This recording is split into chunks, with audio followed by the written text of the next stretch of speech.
அப்புறம் 18 years of Shivaji. So Shivaji இந்த படம் பண்ண சம்பவம் அப்படிங்கிறதே, அதாவது 2 பெரிய ஜாம்பவான்கள்.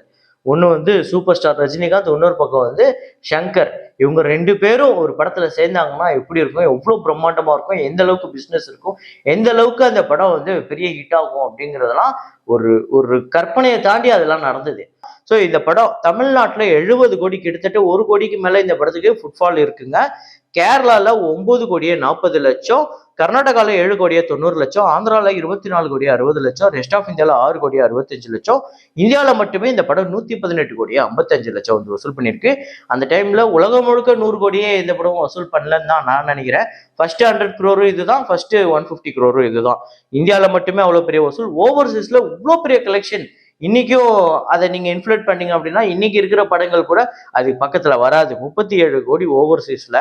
உலகம் முழுக்க இந்த படம் 155 கோடியே 55 லட்சம், 150 கோடி மேல வசூல் பண்ண முதல் சவுத் இந்தியன் பிலிம். பட்ஜெட் 50 கோடி, ஷேர் வந்து 81 கோடியே 30 லட்சம். சரியான இண்டஸ்ட்ரி ஹிட்டுங்க இந்த படம், சரியான பிளாக் பஸ்டர். இந்த படம் எத்தனை முறை பார்த்துட்டீங்க, உங்க எத்தனை பேர் ஃபேவரட் அப்படிங்கிறத கமெண்ட்ல போடுங்க.